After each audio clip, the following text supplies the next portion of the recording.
जैसा प्रश्न होगा वैसे उत्तर भी आ रहा है।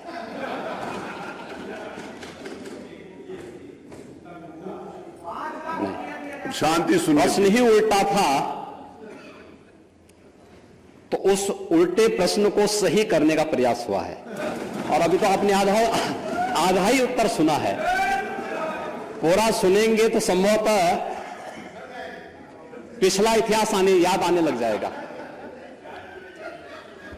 महोदय, माननीय सदस्य ने बहुत महत्वपूर्ण मुद्दे की ओर ध्यान आकर्षित किया है और सरकार इसको लेकर के पहले से ही अवेयर थी।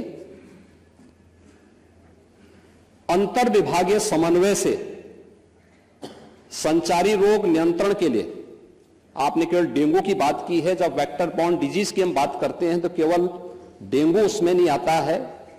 वर्मा जी, आप तो चिकित्सा शिक्षा के मंत्री रहे हैं ना, तो केवल डेंगू नहीं आता उसमें, मलेरिया भी है, चिकुनगुनिया भी है, कालाजार भी है। इन सभी से संबंधित वेक्टर बॉर्न डिजीज हो या फिर वाटर बॉर्न जल जनित हो या फिर विषाणु जनित कोई भी बीमारी हो, इनके उपचार के लिए सरकार के स्तर पर एक समन्वित प्रयास किया गया है। और उस समन्वित प्रयास को ही हम लोगों ने संचारी रोग नियंत्रण का एक विशेष अभियान, वर्ष में 3 बार चलता है ये कार्यक्रम, जिसमें पहले 15 दिन संचारी रोग के लिए अवेयरनेस के साथ साथ अंतर विभागीय समन्वय से स्वास्थ्य विभाग नोडल विभाग होने के नाते सभी अन्य विभागों के साथ समन्वय के माध्यम से इन कार्यक्रमों को नियंत्रित करता है। इसके बाद डोर टू डोर जाकर के दस्तक अभियान के माध्यम से कहीं भी कोई व्यक्ति जो बुखार से पीड़ित है, उस व्यक्ति को नजदीक के स्वास्थ्य केंद्र में उपचार की सुविधा दिलाने की व्यवस्था करना। उत्तर प्रदेश 25 करोड़ की आबादी का राज्य है और स्वाभाविक रूप से अलग अलग क्लाइमेटिक जोन होने के नाते अलग अलग क्षेत्र में अलग अलग प्रकार की बीमारियां देखने को मिलती हैं। जैसे आप ईस्टर्न यूपी से चलकर के नेपाल की तराई से लेकर के सहारनपुर तक देखेंगे तो इंसेफ्लाइटिस से पूरा क्षेत्र प्रभावित था। अगर आप बरेली और बदायूं और उसके आसपास के क्षेत्र को देखेंगे तो ये क्षेत्र मलेरिया से ज्यादा संक्रमित रहता था।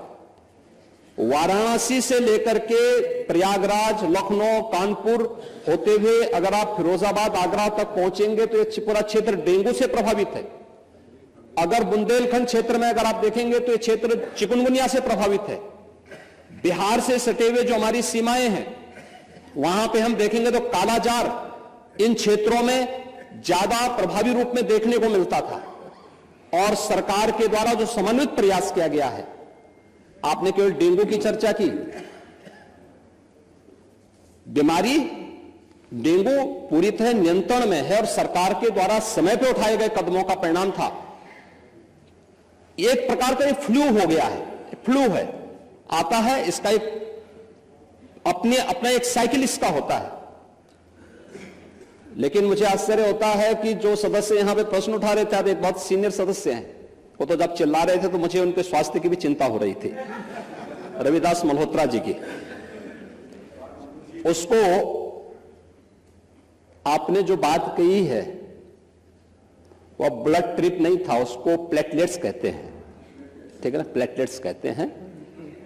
और वह पर्याप्त मात्रा में हर जनपद में आज के दिन पे उपलब्ध है। ब्लड सेपरेटर यूनिट, पहले होता क्या था कि हम होल ब्लड चढ़ाते थे। हर एक पेशेंट पे होल ब्लड की आवश्यकता नहीं, खासतौर पर वायरल जनित जो ये बीमारियां होती हैं जिसमें डेंगू है या बहुत सारे ऐसे वायरस आते हैं जो प्लेटलेट्स काउंट को कम करती हैं, उन स्थितियों में प्लेटलेट्स की अतिरिक्त आपूर्ति के लिए उस व्यक्ति को उसको बाहर से चढ़ानी पड़ती है। इसके लिए हर जनपद में ब्लड सेपरेटर यूनिट दी जा चुकी है, वे काम करनी शुरू की है। वहां पे हर जगह सरकार के स्तर पर बेहतर प्रयास हुआ है।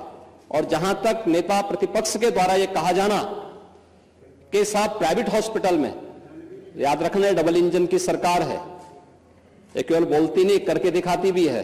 प्रदेश के अंदर 10 करोड़ लोगों को आयुष्मान भारत और मुख्यमंत्री जन आरोग्य योजना के अंतर्गत 5 लाख रुपए सालाना स्वास्थ्य बीमा का कवर भी ये सरकार उपलब्ध करा रही है। और किसी भी पैनल्ड हॉस्पिटल में, वह सरकारी हो, सरकारी में सारी सुविधाएं फ्री में हैं, लेकिन किसी भी प्राइवेट हॉस्पिटल में जाता है तो वहां वे सुविधाएं मिल रही हैं। और ये पूरा सदन गवाह है कि हर माननीय सदस्य को इस सदन के द्वारा अपनी निधि से ही 25 लाख रुपए सालाना देने का अधिकार दिया गया है। और यही नहीं, मुख्यमंत्री राहत कोष से हम चेहरा देख करके पैसा नहीं देते हैं। कोई भी व्यक्ति जो भी आवेदन करता है, कोई भी पीड़ित हो, उसकी जाति, उसका मत, उसका मजहब नहीं देखा जाता है, बल्कि वो पीड़ित राज्य का नागरिक है। उसको प्रदेश में, देश में या दुनिया में जहां कहीं अच्छी स्वास्थ्य की सुविधा मिलती है, और सुविधा के लिए मुख्यमंत्री राहत कोष से भी हम पैसा देने में कोई कोताही, तमाम मान्य सदस्य विपक्ष में बैठे हुए हैं, वो हर व्यक्ति इस बात को कह सकता है। उनके प्रस्ताव आते हैं बिना किसी भेदभाव के, हमने उसके लिए भी धनराशि उपलब्ध कराई है। आयुष्मान भारत और मुख्यमंत्री जन आरोग्य योजना भी है। आभारी हैं आदरणीय प्रधानमंत्री जी के, जिन्होंने आयुष्मान भारत जैसी योजना दी, जिसमें हर गरीब से गरीब व्यक्ति भी आज अपना उपचार किसी भी अच्छे कॉर्पोरेट हॉस्पिटल में भी करा सकता है, और देश में भी करा सकता है, दुनिया में भी कहीं करा सकता है। हर वर्ष की सुविधा उसको मिली है। मुख्यमंत्री जन आरोग्य योजना की सुविधा भी उसे दी गई है। इसके अलावा माननीय विधायकों को भी 25 लाख रुपए तक खर्च करने का अधिकार दिया गया है, और इसके साथ ही मुख्यमंत्री राहत कोष भी उसके लिए उपलब्ध है। इसलिए समस्या केवल इस बात की नहीं कि हम समस्या के समाधान की ओर जाएं, समस्या केवल हर मुद्दे का राजनीतिकरण करके समाज में अव्यवस्था पैदा करना, लोगों में असंतोष पैदा करने का जो कुत्सित प्रयास किया जाता है, वह तो कोरोना कालखंड में भी लोगों ने देख लिया था, जब आप लोग बहका रहे थे लोगों को कि वैक्सीन मत लगाना, ये मोदी वैक्सीन है, और लोगों को गुमराह कर रहे थे। परिणाम क्या है? मोदी जी के शासनकाल में, उनके मार्गदर्शन में हमारे वैज्ञानिकों के द्वारा बनाई गई दोनों वैक्सीन दुनिया की सबसे प्रभावी वैक्सीन है। दुनिया के अंदर तमाम देशों में कोरोना महामारी के मामले बढ़ते हुए दिखाई दे रहे हैं।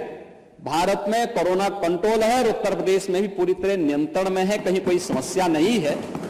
सरकार आपके द्वारा उठाए गए मुद्दों पर पूरी तरह सतर्क है, और अब तो इसके मामले वैसे भी समाप्ति की ओर है। बरसात के समय जल जमाव वाले क्षेत्रों में, अन्य क्षेत्रों में इस प्रकार की बातें देखने को मिलती हैं। और ये केवल डेंगू के मामले नहीं होते, इंसेफ्लाइटिस के भी मामले होते हैं, मलेरिया भी होता है, कालाजार भी होता है, चिकनगुनिया भी होता है। तो आपकी जानकारी के लिए, हो सकता है कि काफी दिन हो गए मंत्री पद से हटे हुए, तो आप भूल गए होंगे, तो आपके संज्ञान में लाने के लिए हमने दिया था। इधर रहते तो हो सकता है कि कुछ लॉलीपॉप मिल भी जाता, लेकिन वहां रहकर के वो कभी नहीं मिल रहा।